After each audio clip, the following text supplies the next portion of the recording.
Mr. Parole, are you ready to proceed? We are. All right, thank you. We are back on the record in 21 CR 2296, People of the State of Colorado versus Stacy Rodriguez. The parties are present as previously captioned. We come on for sentencing after the verdicts of the jury. Mr. Parole, before you begin your sentencing argument, are there any statements that the state wishes to present for the court's consideration? Yes, Your Honor. All right. Why don't you go ahead and proceed prior to your sentencing argument? Mr. Alan Dickerson wishes to make a statement. All right, thank you. Mr. Dickerson, will you please come to the podium, sir?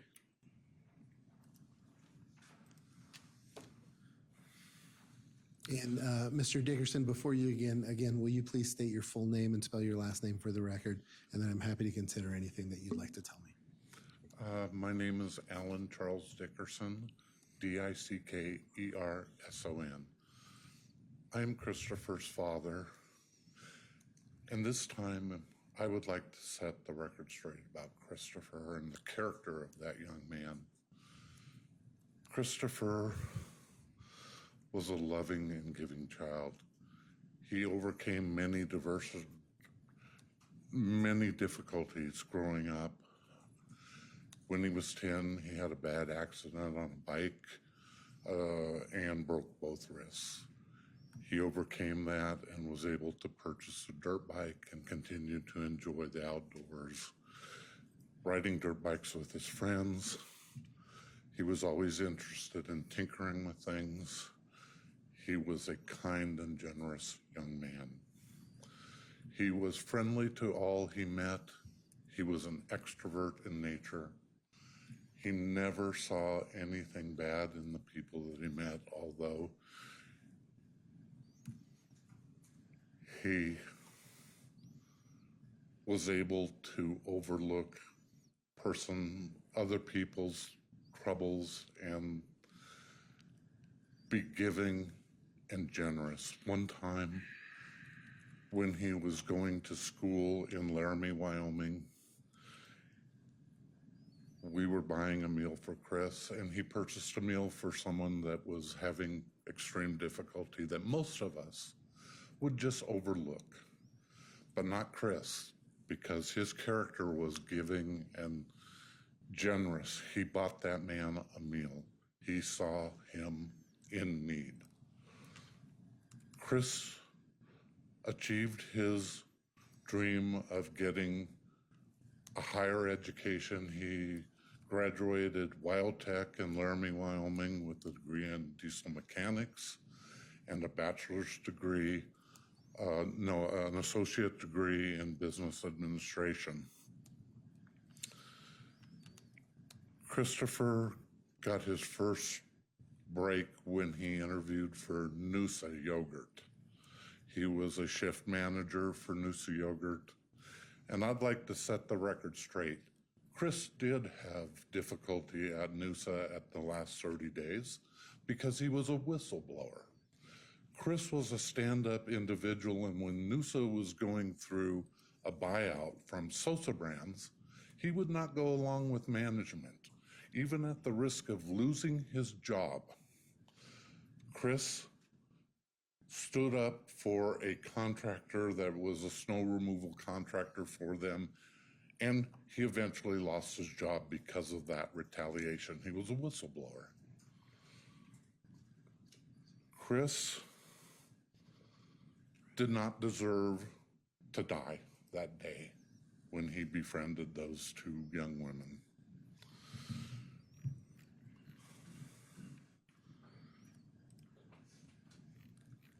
Chris deserved so much more in his life. He had overcome so much more in his life.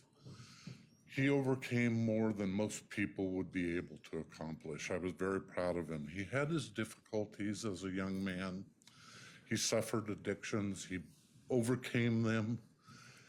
And as he was growing and learning about how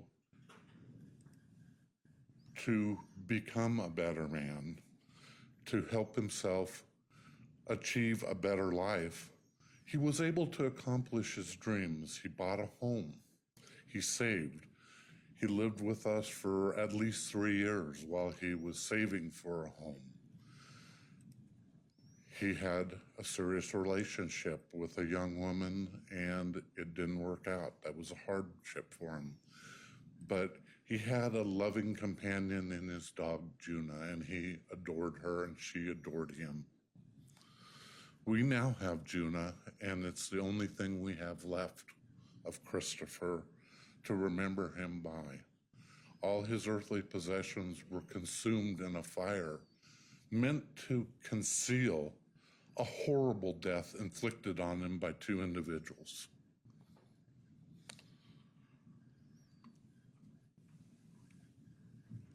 Again, Chris did not deserve the outcome that he received. He did not deserve to have his body mutilated, moved, tampered with. He did not deserve to leave nothing for his family and friends to remember him by. All his childhood mementos gone. I ask this court to do justice today for Christopher and his family and his friends and the community at large that were put at risk by the arson to conceal a horrible death of a loving, giving young man. I ask for the maximum sentence allowed by law. This person has victimized us again over this last 2.5 weeks by dragging us through a painful accounting that is totally based in fiction. I ask for the jury to not let this person hurt or harm any other person or family. That's what I have to say. All right, thank you, Mr. Dickerson. I appreciate your presence throughout this process. Mr. Pralia, does the state have any additional witness statements for the court's consideration? Yes. All right, thank you. Hi, Thank you. my name is Ann Dickerson, and I'm Christopher's mother. And ma'am, I'm so sorry. Can you speak up just a little bit? I think I heard you say that you were Ann Dickerson and that you were Christopher's mother. Is that correct? Yes. All right, thank you. Yes. Thank you all for your time. Thank you for this chance to talk about Christopher. It is so good to hear people saying his name and speaking of him well. When we lost Chris, I didn't feel that I could bear it, that things could go on. He was our firstborn. He was his brother's only sibling. He was blessed with a good sense of humor, an adventurous kind of curiosity, and good nature and generosity. He did struggle. He did struggle, but he didn't give up, and there were people who helped him not give up, and I want to thank them, including his brother Matthew, my family, Ellen's family, our friends, his teachers, his counselors, the people that he ran into in the courts, in the system, in his friends.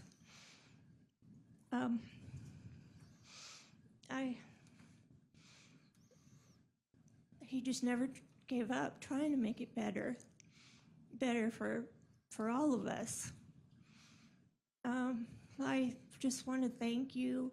We have been so fortunate to have a team of people that are shielding and protecting Christopher when we can't and when he can't. I am just so grateful. I can't tell you how grateful I am that his name was spoken and spoken of well. Thank you. All right, thank you, Ms. Dickerson. I appreciate you being here today. Mr. Pralia, does the state have any other witness statements that they wish to present? No, Your All right, thank you. From the state, any sentencing argument, please go ahead.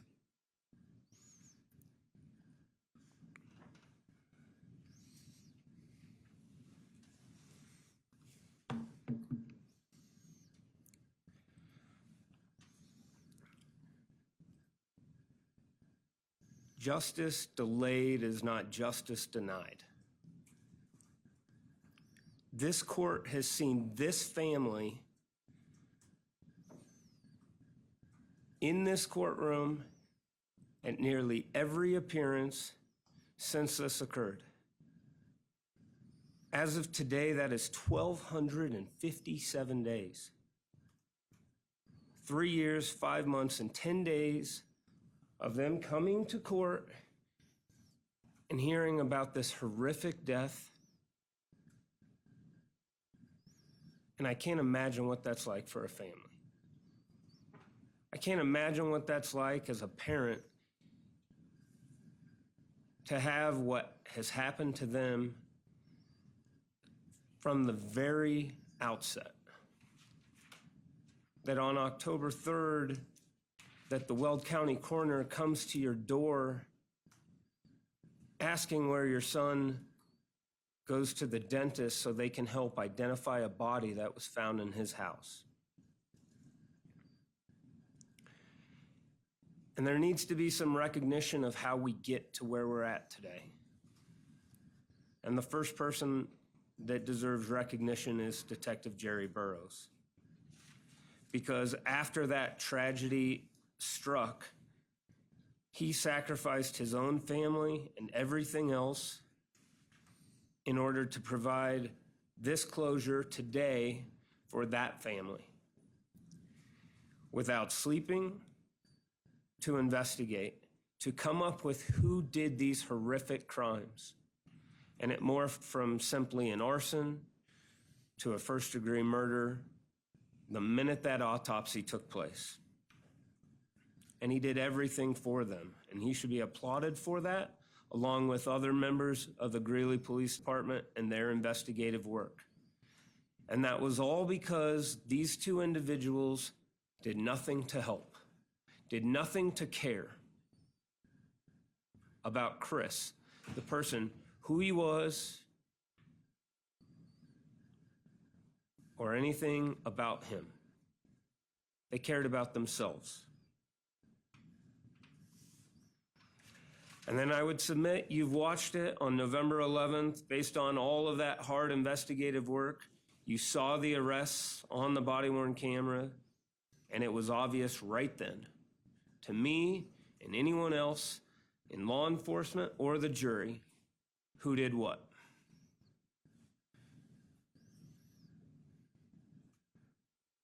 I can say personally, I never doubted once who took Chris's life.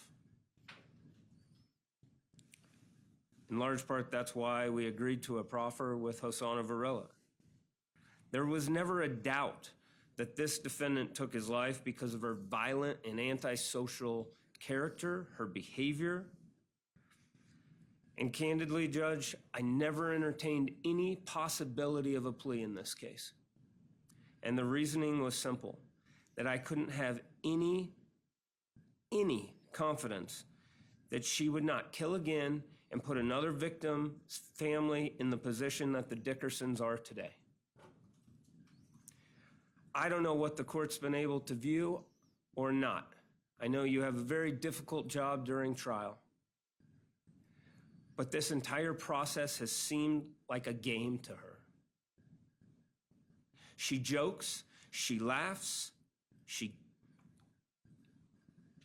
demeans the victim in the very setting where she stabbed him, and she's going through a trial for it. Her true character and true actions throughout this process, throughout this case, throughout her notes, are diabolical and despicable.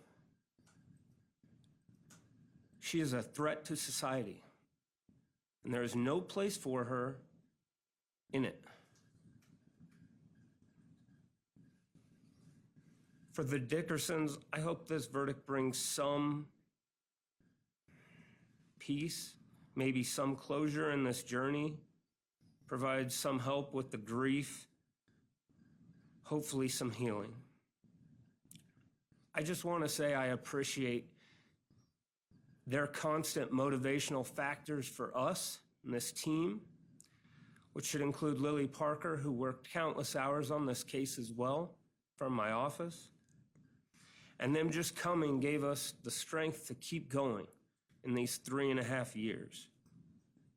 I'm asking the court to provide the only sentence that you can as to murder in the first degree, life without the possibility of parole, with consecutive sentences on each of the other counts that this jury found. They saw her true character. They saw her true actions. Your sentence should reflect that. Thank you. All right, thank you.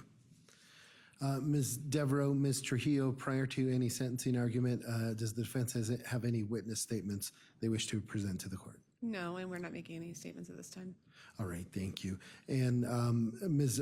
Devereaux, I assume the answer is the same for Ms. Rodriguez, but for the record, I'm just going to inquire with her briefly. Do you need a moment to speak with her before I do?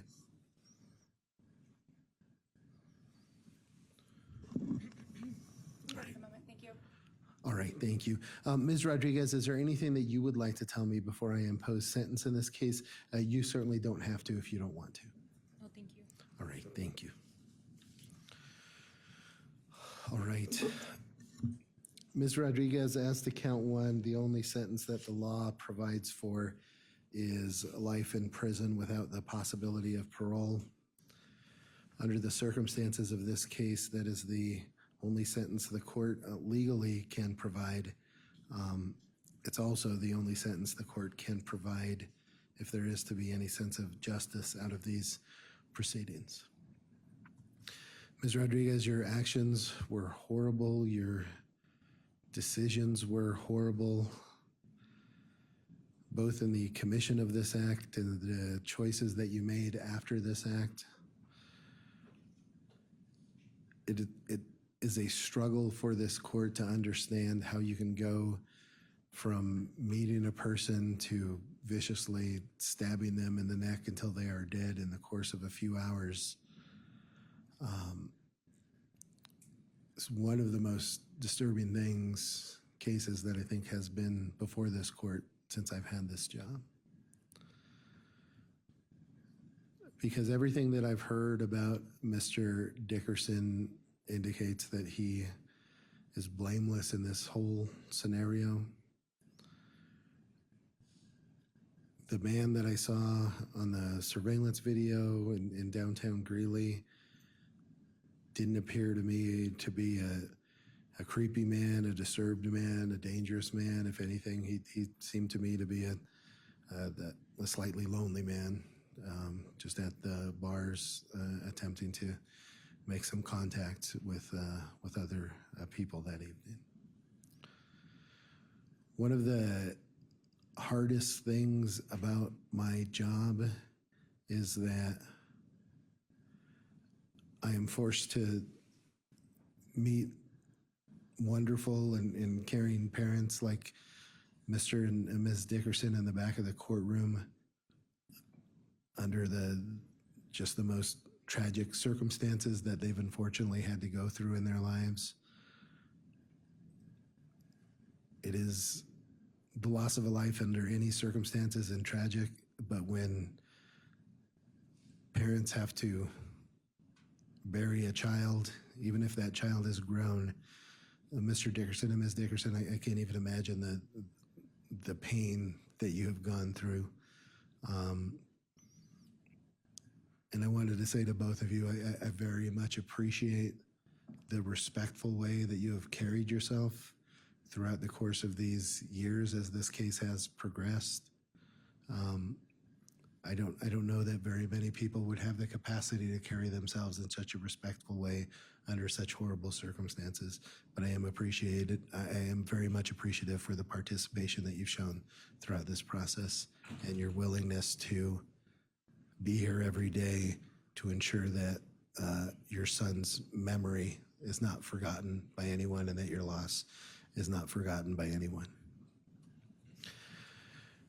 Ms. Rodriguez, there's nothing that I can say about this act that in any way paints it in any sort of justifiable or excusable light. There's no context to this matter that makes it less horrible. So as I've stated, the sentence in this matter is just, it is deserved, it is necessary, and it is appropriate under these circumstances.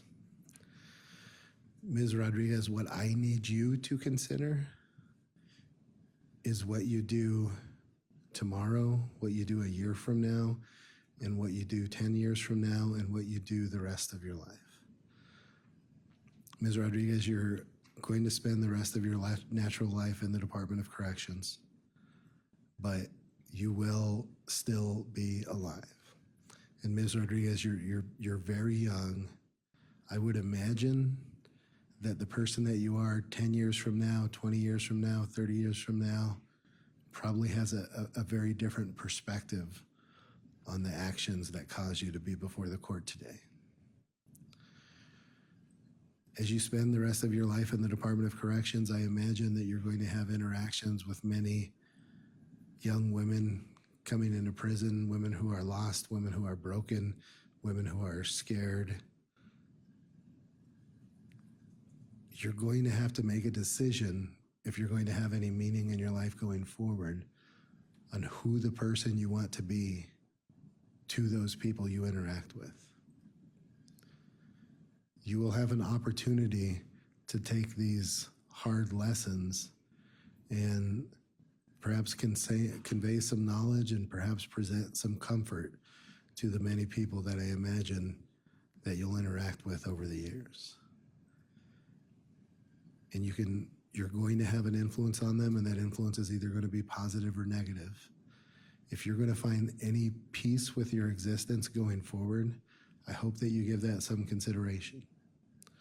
I hope you consider what you can do in the time that you have in the environment that you'll be in to have some sort of positive impact in this world. You will never be able to make it up to the Dickersons for the harm that you caused their son. But with time, you might be able to demonstrate to them that you should not be completely and totally defined by the most horrible choice that you've ever made in your life. I don't know what you are going to do from this point forward, but I hope that whatever your choices are going forward, that they are thoughtful choices, they're considerate choices, and I hope that you find some peace in the rest of your existence. With that, the court, regarding the charges for which the jury has reached a verdict, is going to issue the following sentence. As to count 1, murder in the first degree, the court will sentence you to serve the rest of your natural life in prison without the possibility of parole. With respect to count 2, first degree arson, the court is going to sentence you to 32 years in the Department of Corrections. That sentence will run consecutively with count 1. With respect to count 3, tampering with a deceased human body, the court is going to sentence you to 12 years in the Department of Corrections. That count will run consecutively with the other counts. As to counts 4 and 5, the court on each count is going to sentence you to 12 years in the Department of Corrections. Counts 4 and 5 will run concurrently with each other, but consecutively with counts 1, 2, and 3. Ms. Devereaux, the state had mentioned indication of pre-sentence confinement of 1,257 days. Do you believe that is accurate? All right. The court will note for the record that you have been in custody 1,257 days in this matter. Mr. Paralia, Mr. McCormick, I don't think you mentioned it in your sentencing argument, but does the state wish to make any record regarding restitution? We do, Judge. In this particular case, we're requesting $2,505.21 payable to the Crime Victims Compensation. We're asking for $286,500 $527.34 to Farmers Insurance. And let me make sure I have that last number, $286,527 and 34 cents. 34 cents. So that total would be $286,000 or $286,032.55. I'm sorry, Mr. McCormick. I know. want to make sure that I have this correctly because I think I heard two different amounts. So the first amount that I heard was $2,505.21 that is payable to crime victim compensation. Correct. And then the second payee was to Farmers Insurance. Was there only two payees? Just those two. And then can you repeat the amount for the Farmers Insurance? Because I think Yes, that was 286,527.34. 3-4. Okay. So the grand total would be 286,032.55. Oh, I'm sorry. I think that's may have been where I misunderstood you. Okay. And we're asking that that be joint and several with the co-defendant in this case, Hosanna Varela, and that case number is 21CR2250. 2250. And Mr. McCormick, will the state be able to follow up with a written motion today? I believe it's in the process and will be filed shortly. All right, thank you. Ms. Devereaux, what I am going to do, I am going to conditionally order that restitution amount pending any request for a hearing by the defendant. I'll give you 30 days to file any request for a hearing if you choose to do so. It will be a condition of this sentence, Ms. Rodriguez, that you be liable for the payment of restitution in the amount of $2,505.21 payable to the Crime Victim Compensation Board and liable for restitution in the amount of $286,527.34 payable to Farmers Insurance. And I will review the motion filed by the state once that is provided to the court. Ms. Rodriguez, given your sentence, I do find that you are currently indigent and lack the current financial ability to pay some of these fees. I am going to waive any waivable costs and fees that are associated with this case. You will remain liable for any mandatory fees that I must impose, as well as the restitution judgment that I've entered today, pending any future hearings on the matter. Ms. Rodriguez, for what it's worth, I genuinely hope that you do find some peace in your existence after you leave this courtroom. I don't expect that it will happen tomorrow, and it may not happen a year from now or 10 years from now. But just as Mr. Dickerson deserved to live a life unmolested by this sort of pain and agony and hurt, we all deserve to live a life where we have some peace and some type of fulfillment in our existence. So I hope you consider that in the choices that you make after you leave this courtroom.